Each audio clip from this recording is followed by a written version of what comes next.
코로나19로 인한 사회적 거리두기 3단계 방역 조치가 초읽기에 들어갔습니다. 이미 3단계 격상 조건 범위에 진입했는데요. 막대한 경제적 피해 등이 우려돼 정부도 신중한 입장을 유지하고 있습니다. 취재기자와 자세한 내용 알아보겠습니다. 서주연 기자 나왔습니다. 서 기자, 일단 거리두기 3단계 격상 조건이 됐죠? 네, 그렇습니다. 어제 16일이죠. 국내 코로나19 121 확진자가 사흘 만에 다시 1,000명을 돌파해서 역대 최대인 1,078명이 됐습니다. 지역 발생은 1,054명, 해외 유입은 24명입니다.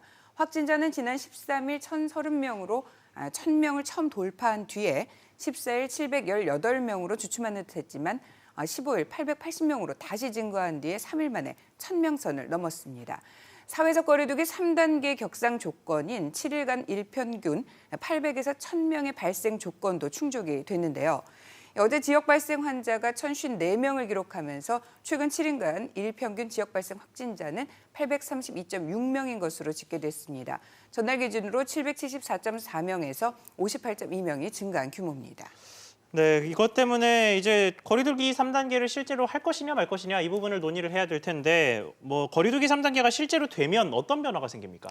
네, 일단 사회적 거리두기 3단계가 시행이 되게 되면 10인 이상의 모임과 행사가 모두 금지되고 모든 다중 이용시설의 운영이 중단 또는 제한이 됩니다.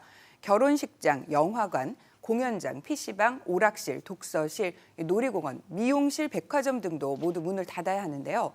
정부는 이런 기존의 3단계 조치보다 더 강화된 조치를 전문가들과 검토하고 있습니다.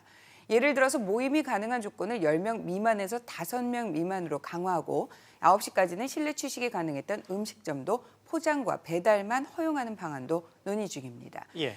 반면 대형마트의 경우 제한적으로 영업을 허용하는 등 기존 3단계보다 완화된 조치도 검토 중인데요. 전문가들은 이번 3단계는 식료품과 의료품 등 필수적인 시설을 제외하고는 대부분 운영을 중단할 것으로 권고하고 있습니다.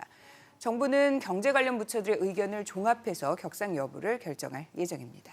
네, 그런데 이렇게 3단계에 들어가게 되면 소상공인들의 타격이 더욱 커질 것 같은데요. 관련해서 임대료 지원 방안이 논의되고 있죠. 그렇습니다. 일명 임대료 멈춤법 등 소상공인들의 영업 금지나 제한으로 피해를 입을 경우 임대료를 깎아주거나 면제해주는 방안들이 논의되고 있는데요. 임대인들의 재산권을 침해한다는 지적 등이 나오면서 논란이 가요되고 있습니다. 여당인 더불어민주당이 어제 이런 소상공인 자영업자들의 임차료 부담을 덜어주기 위해서 재정을 직접적으로 지원하는 방향을 가닥을 잡았는데요. 민주당은 내년 본 예산에서 편성된 3차 재난지원금을 1월에 신속히 지급하고 추가로 임대료 추가 경정 예산안을 편성하는 방안을 검토하고 있습니다. 임차료 부담을 임대인에게 돌리지 않고 직접 지원하고 있는 해외 사례 등을 당내에서 공유한 것으로 알려졌습니다. 네, 서 기자 잘 들었습니다.